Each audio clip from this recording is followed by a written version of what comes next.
Hey guys, how's it going? It's Al. Welcome back to another video. We're going to talk about Zed Run and how I am going to approach breeding with my stable once breeding opens up once again. Now, it's been closed for about 4 to 6 weeks so far. When they do open it, and I do not have a date that they're going to open up breeding in the barn once again, but as soon as they open it, their aim is to have it open forever. So as that approaches, I've developed a breeding plan for the horses in my stable and how I want to attack breeding, both for my own profitability with my male horses that I'm going to put out to stud, with the lines that I'm going to be building through my fillies and mares to have more horses in my stable, whether it's to try and breed big time racers or have horses that I want to sell. So that's what we're going to get into in this video. I can't wait for you guys to see it. So welcome to it. Let's go.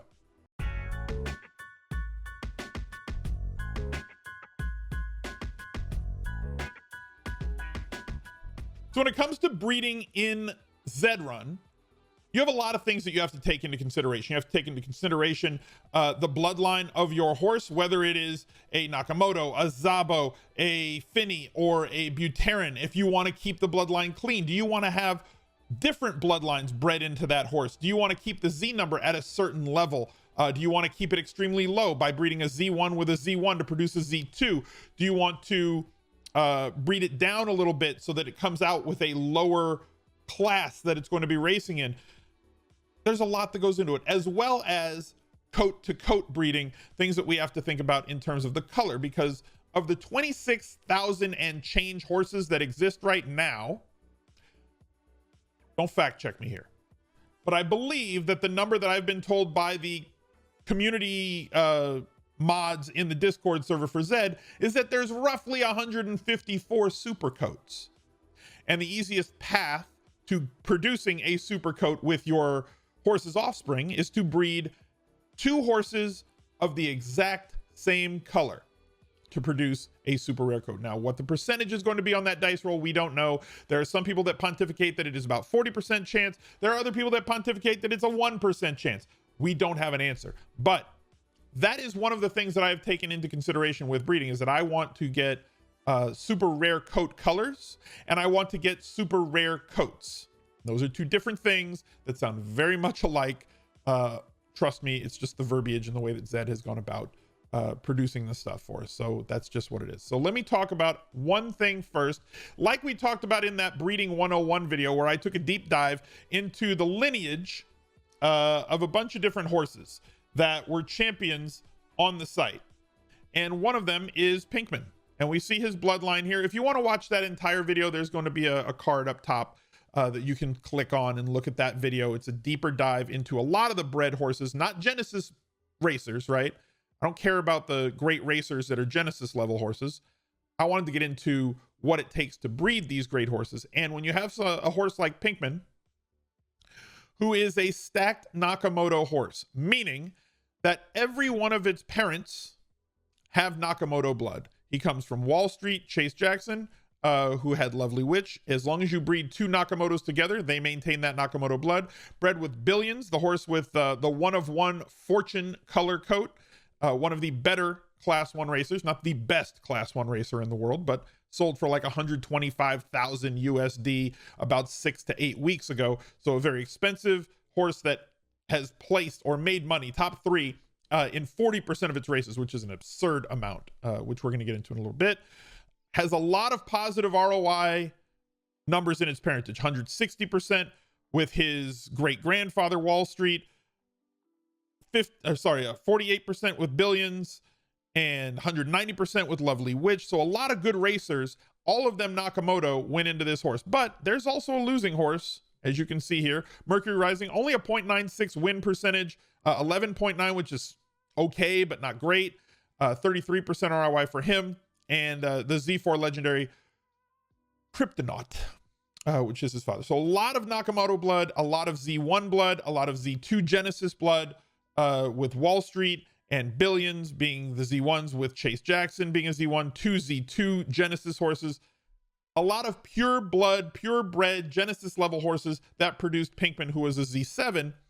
And the thing about Pinkman that you want, we've talked about this many times, we're going to continue to talk about this, as long as the class structure in the races remains the same. Pinkman is just an absurd horse. Over 1,000 races, an 83.49% ROI, lifetime profited 5.3 ETH. This horse is essentially an ETH farmer. And that's what you're looking for when you're breeding your horses, to produce all of those things down the line to get what you want. The easiest path to that is to have a U-shaped horse like this. By U-shaped, I mean with its final positions. You can look up your horses. This is knowyourhorses.com. You can look up your horse. You can look up its ancestry. You can look up anything that you want.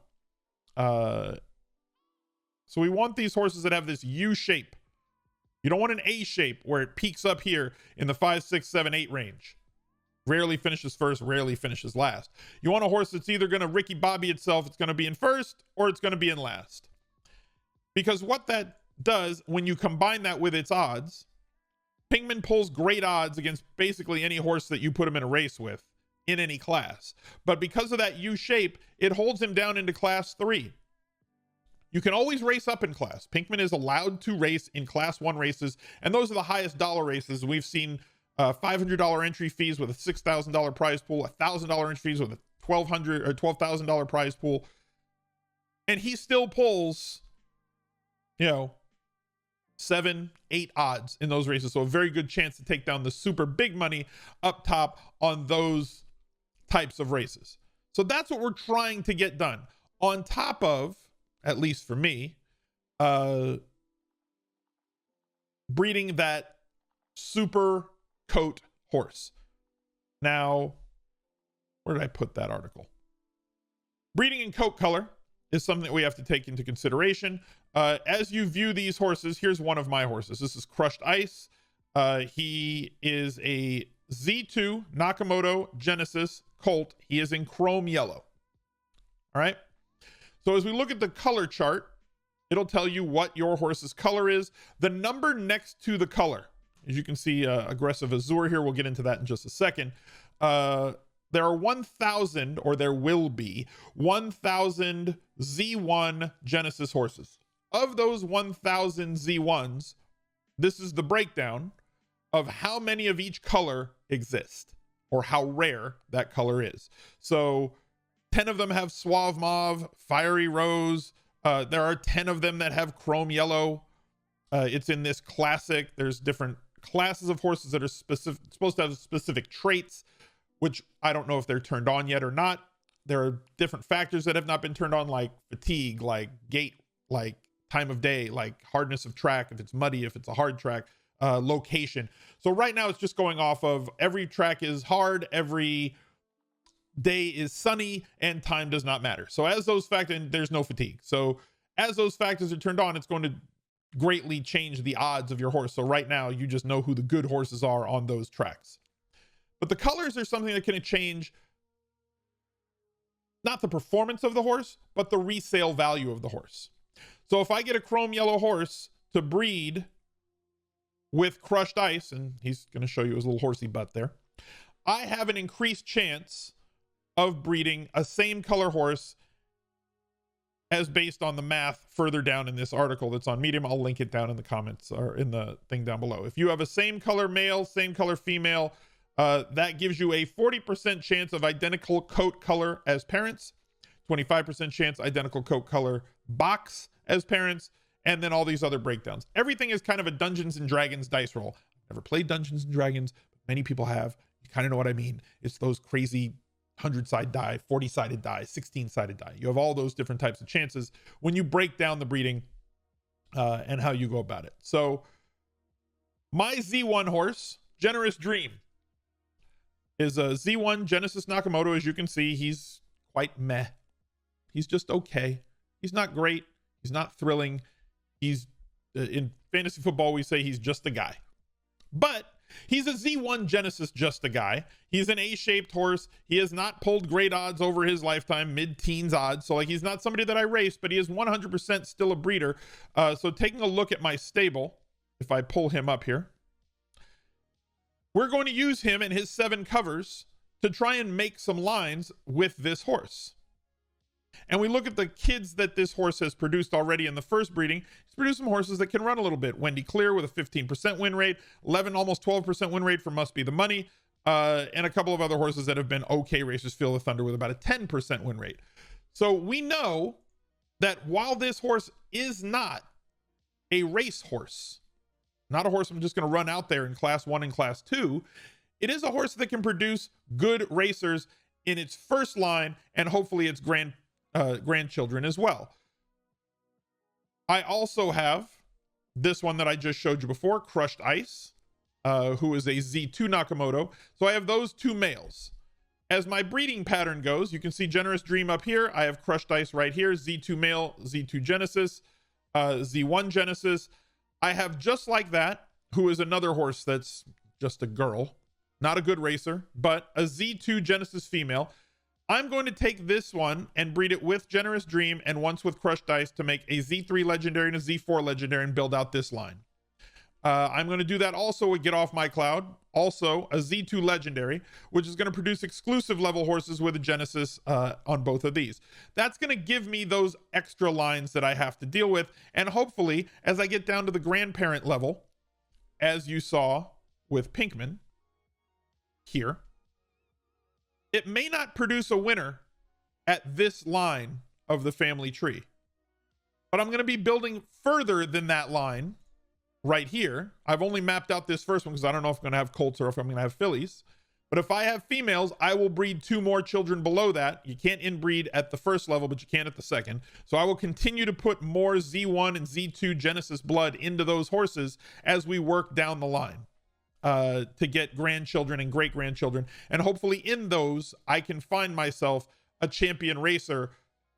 I'm not going to go as far as to say a champion racer like Pinkman, but I am going to chase the family tree that Pinkman went down. So that is my first plan for breeding. So that is my Nakamoto lines that I'm going to be building, where I'm going to keep those Nakamoto lines clean.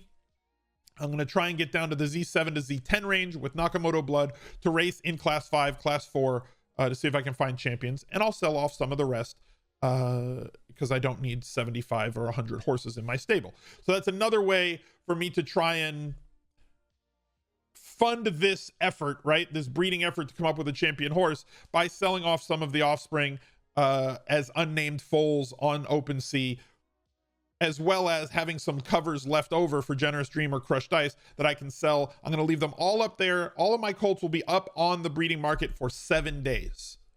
Because the longer you leave them up on the market, the more money you get. I believe if you leave them up for 7 days, again, don't fact check me on this one. Go look it up for yourself. If I'm off by 1 or 2%, then I'm off by 1 or 2%.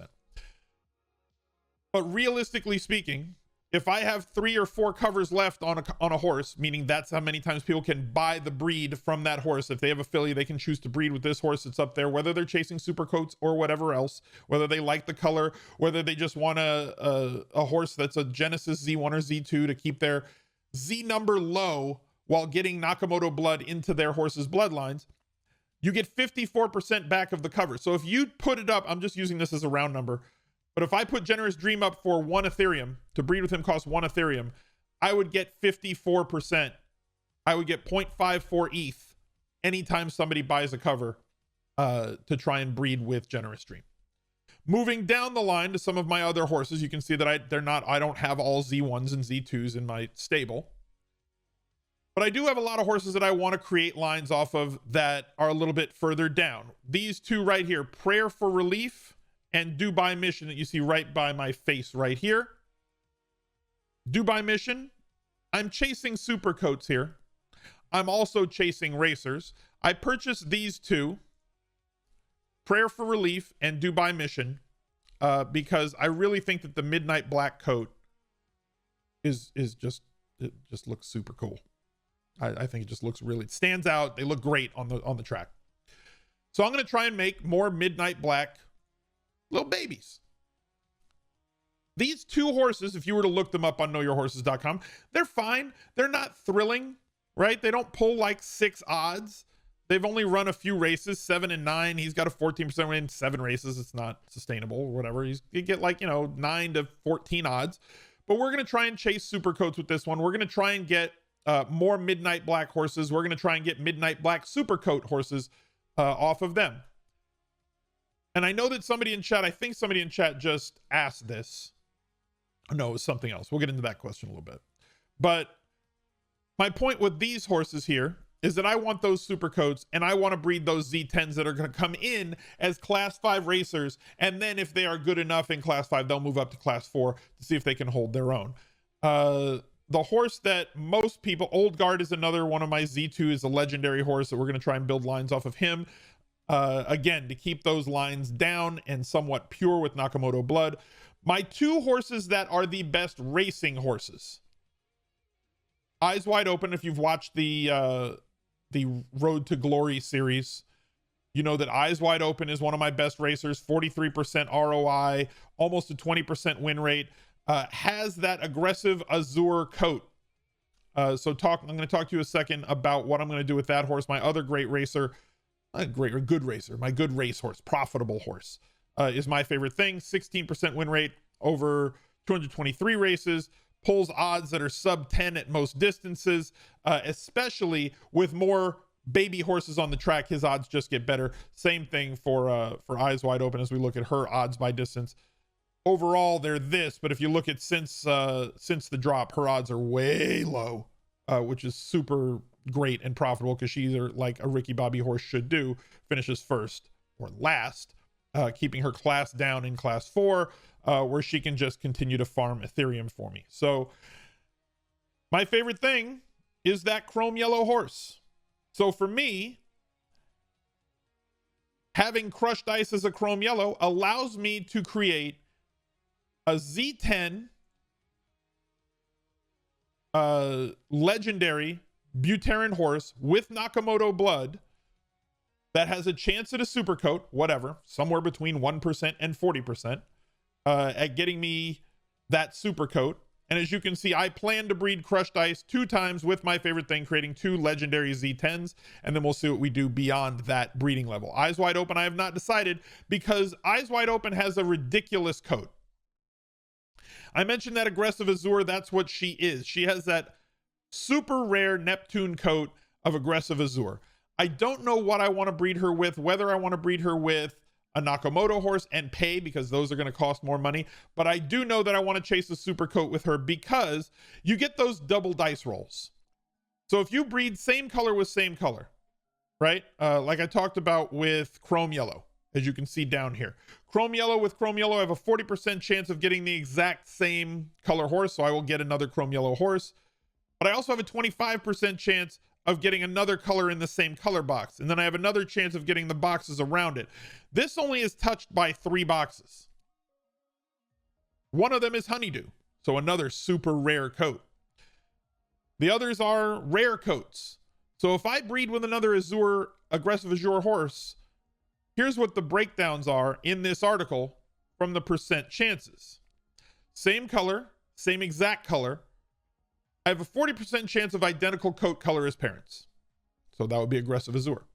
I have a 25% chance of identical color box. There's only one color in that box. So I have a 65% chance of coming up with another super rare legendary horse by breeding her, paying to breed her with an aggressive azure.